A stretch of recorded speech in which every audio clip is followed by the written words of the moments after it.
All right. My bad. We here. Oh, why did I do that?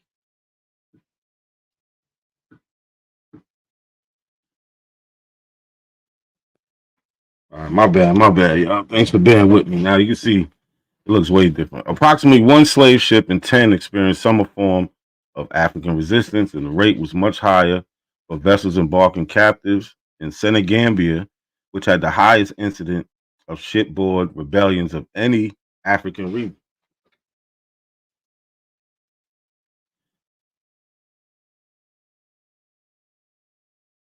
In the United States, the myth of the contented slave was essential to the preservation of the South's peculiar institution, and the historical record of rebellion was frequently clouded by exaggeration, censorship, and distortion. Estimates of the total number of slave revolts vary according to the definition of insurrections. For the 2 centuries preceding the American Civil War, one historian found documentary evidence of more than 250 uprisings or attempted uprisings involving 10 or more slaves whose aim was personal freedom. So we got this manuscript number 7. This is from firstblack.org, the timeline. All right, date 1503, March 29th, Zaragoza, Spain. Right, theme: enslaved blacks began to resist slavery, particularly since they arrived in uh, Hispaniola by running away. So here's a quote from here. It says, "As to the enslaved blacks that you say should not be sent there, because that where there have escaped. In this we will order that it is done as you say." Those are 1503. He's like, yo, y'all keep sending these these black slaves here. All they doing is running away. This is in 1503. So he's like, don't even send them now. This is from the same site, manuscript.org. What happened here?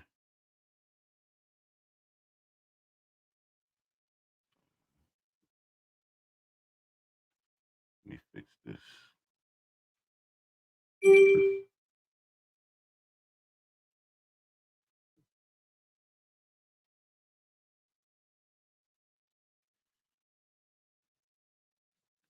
There we go. All right.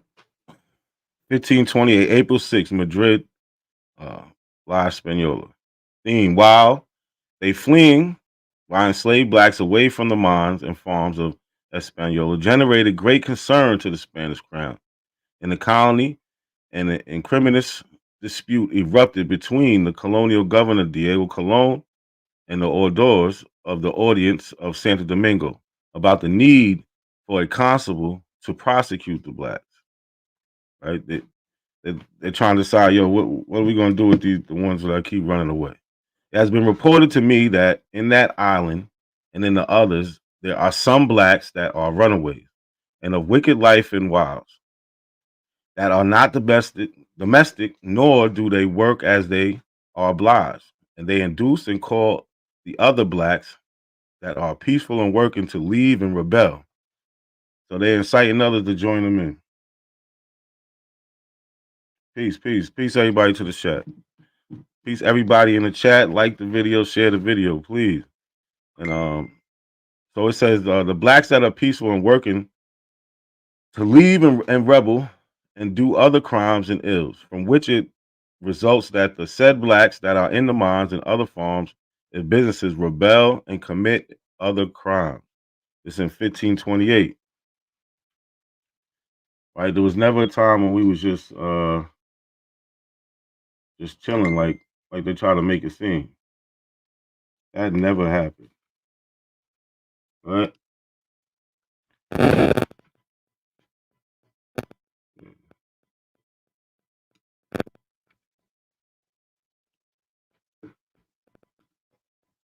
Yeah, that never happened. Right? This is 1500s. We've been causing problems for them. That's why we end up freeing ourselves. This is 1545, manuscript number 34.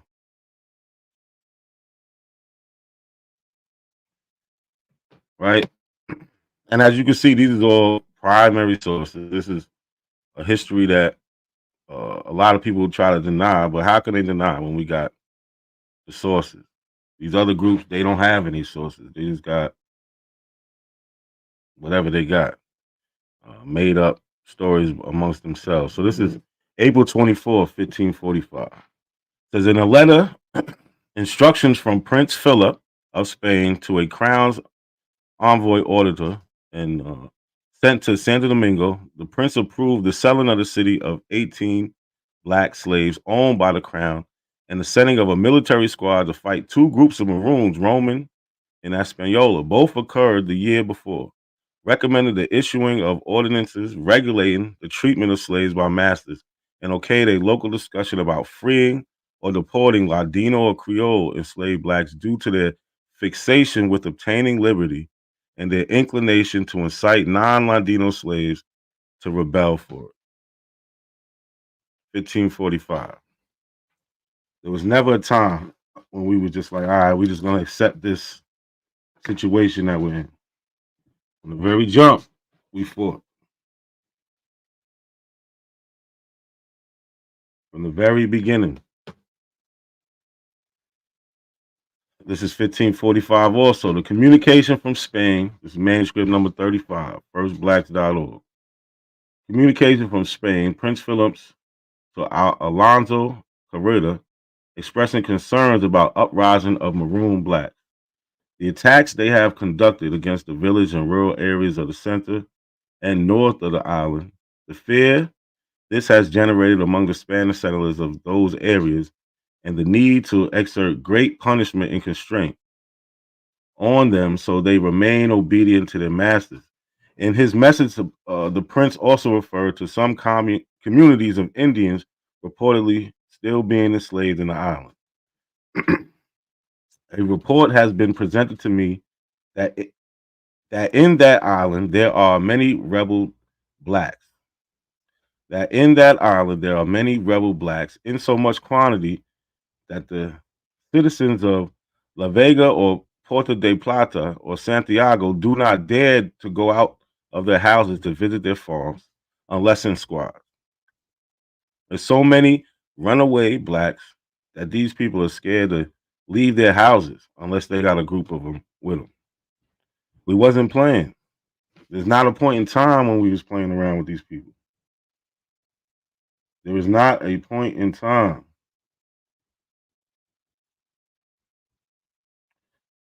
Share the video, y'all. Where did I leave off? Oh, okay. Their houses to visit their farms and lesson squads, and that the miners get together to sleep in shifts of 8 with their spears in their hands for fear of the said blacks, and that in the Samana they have killed Indians of Pavera and taken away a lot of his people. Many of the said blacks they have killed and kill Christians every day. He was tearing them up. So, like we seen before, like I mentioned earlier, right? For them to keep this concept of slavery, one of the things they had to do was promote that we wasn't doing that.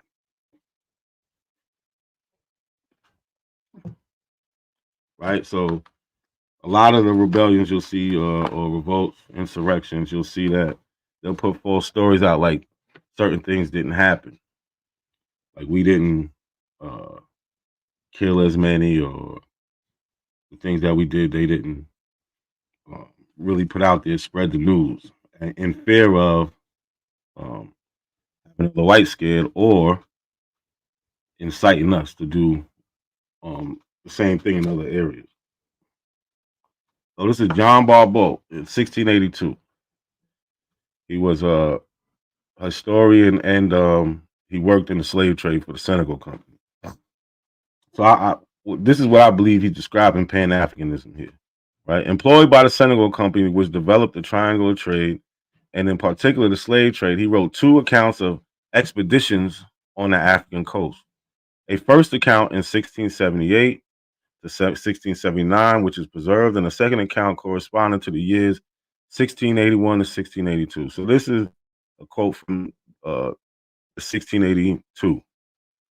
One thing is to be taken notice by seafaring men that these Fida, they're from Wida, and the Ardra, they're from Benin, slaves are all the others the most apt to revolt aboard ships by conspiracy carried on amongst themselves, especially such are brought down to Fida from very remote inland countries, who essentially draw others into their plot. For being used to see men's flesh eaten in their own country and public markets held for that purpose, they are very full of the notion that we buy and transport them to, to the same purpose, and will therefore watch all opportunities to deliver themselves by assaulting a ship's crew and murdering them all, if possible. Whereof we have almost every year some instance in one European ship or other that is filled with slaves. They said, listen, we was afraid that the white people was going to eat us. So we was turning up on them. We didn't need too much motivation, right?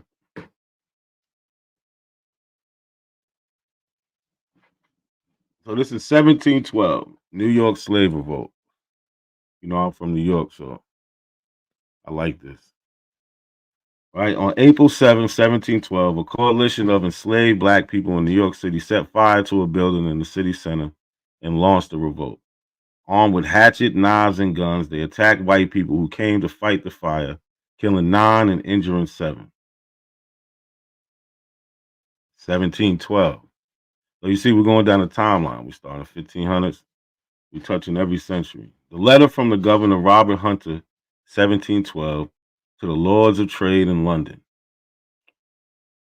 He says, I must now give your lordship an account of a bloody conspiracy of some of the slaves at this place to destroy as many of the inhabitants as they could. It was put into execution in the manner when they had resolved to revenge themselves for some hard uses they apprehended to have received from their masters.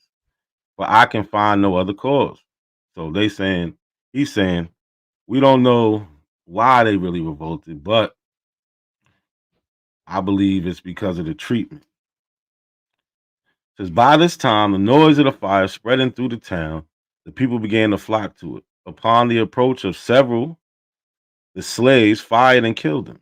The noise of the gun gave the alarm, and some escaping, their shot soon published that the cause of the fire, which was the reason that not above 9 Christians were killed and about 5 or 6 wounded.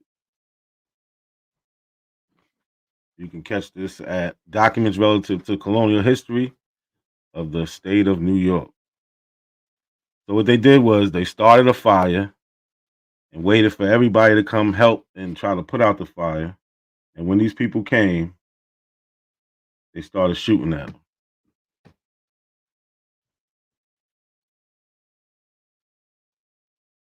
So this is a testimony from 1730. Right? They always talking about what's up with the ships, the ships, the ships. We got the ships. We even got letters about what happened on these ships. Right? This is the testimony of Captain George Scott, who lived to tell the tale of the enslaved Africans on his ship, the Little George. In 1730, they slipped out their irons and fought back, locking Scott and his crew in the cabin while they sailed back to Africa, abandoned the ship and escaped. Right? They took over the ship and went back home. In June 1730, Scott sailed from the Guinea coast with a cargo of 96 captured Africans. Many days into the voyage, several African men slipped out their irons and attacked the crew. Using weapons seized on the ship, the Africans killed 3 of the watchmen who were on deck. Scott and his crew tried to fight back, but were subdued and forced into the cabin, where they were imprisoned. For several days, the Africans controlled the ship and were able to sail it back to Sierra Leone River, an estuary off the Atlantic Ocean on the west coast. On the West African coast. The Africans made it to shore, abandoning the ship and leaving the crew, still barricaded in the captain alive, having survived for 9 days eating only raw rice. They left them in it. They made it back home and they left them in the ship, locked them in the ship, to starve to death. Right? So we see a history of this. We was never just some docile slaves. We was people who was enslaved, and we fought our way out of it. The Pennsylvania Gazette, December 3rd, 1730. It's page 2. It is wrote from Jamaica, July 5th, that 100 white men being sent out against some runaway blacks were all destroyed by those Negroes. All of them.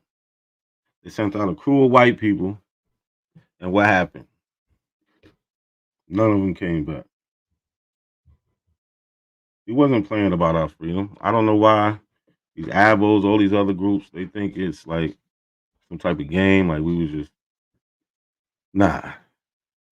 We wasn't having it. That's why we talk about our history because we're proud of it. We're proud of it. You heard, if you seen the video earlier from Home Team History, they talk about the Haitian Revolution, right? We took over a whole island. Nobody's never done that. Never. In 1752, the English ship Marlborough left England for Bonny, Nigeria, and the Gold Coast of West Africa. 420 African captives were purchased, and the ship set out to sail to the Americas. Captain Robert Codd decided to use 28 of the slaves to help sail the ship. On October 4th, the ship was taken over by the captives. The African men and women fought and killed 33 of the 35 crewmen, keeping 2 alive to sail the ship back to West Africa. The ship's boys, Cooper, sailmaker, and the boat Swan were spared. The ship sailed to the Bonny first, and the Africans from that region went ashore. The remaining men and women set off for the Gold Coast, and upon reaching there, the ship and the remaining crew members were never seen again. This picture is a lithograph of the insurrection on board a slave ship by Carl Wadstrom, 1787. So it's to believe all 420 made it back, unless the ones that might have died in the fight or on the boat. But they made it home because, like I said, we freed ourselves. Uh, Long Island Negroes killed owners in the 1700s. You know, I gotta throw my area in there. Peace to the chat. Peace to everybody in the chat. Chris, Sean P. I see y'all. Pure Black TV. 608 Vibes. Brazilian Monk. Peace, peace. Sharonda, peace. Peace. Everybody in the chat. Keenan Wright. Peace. The Entourage Effect. Peace. Everybody in the chat. Yo, share the video for me, y'all. Going over a little Black history. We was never no punks. Right? We freed ourselves. So this article is from the Brooklyn Daily Eagle, November 17th, 1878, page 1. But they're going over some history, right? They say, we now proceed to give a few historical specimens of the treatment meted out by our ancestors to the Long Island Negro. In 1707, the house of William Hallett, Esquire of Newtown, was burned, and himself, his wife, and 5 children were murdered by an Indian man and Negro woman, their own slaves, who alleged ill treatment as their excuse, they being restrained from going abroad on the Sabbath days. So he wasn't letting them go out on the Sabbath like they supposed to, so they turn around and kill them. They were publicly burned at Jamaica and that's Jamaica, Queens, and put to sit the torment possible for a terror to others of ever attempting to like the wickedness, whatever that means. In 1772, Nathaniel Brewster of Brookhaven was whipping his slave, a native of Guinea, for some act of disobedience when he suddenly turned upon his master and struck him dead. He was tried, and the very next day by 3 judges of the peace, a justice of the peace, and 5 freeholders, as the law directs, and was sentenced to be hanged. Though some of the judges proposed he should be burned and at least gibbeted. Now that's an old. They should think that's some old medieval tactics. Gibbeted. Like I said, man, we freed ourselves. There was never a time when we didn't fight. Like I keep saying, we went all through from starting in the 1500s to now we up in 1833. So I seen this little clip and I wanted to throw a little clip in there. Edward Covey. Hold on. I gotta pause.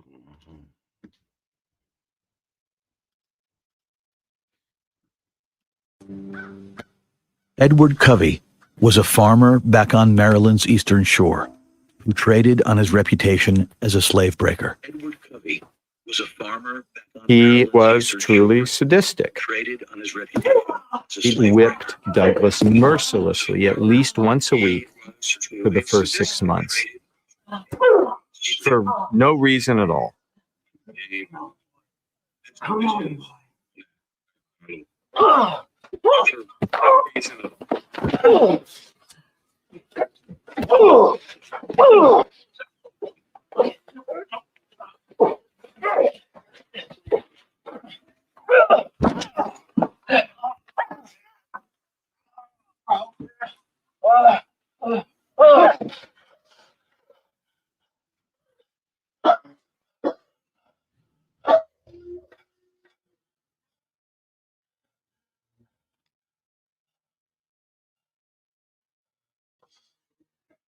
Douglas knew that by physically assaulting a white man, his life was in danger. But he's made this decision that it matters not. And he isn't punished in part because Douglas standing up to Covey ruins, or at least jeopardizes, Covey's reputation. Covey never laid a hand on Douglas again. I was a changed being after that fight. I was nothing before. I was a man now.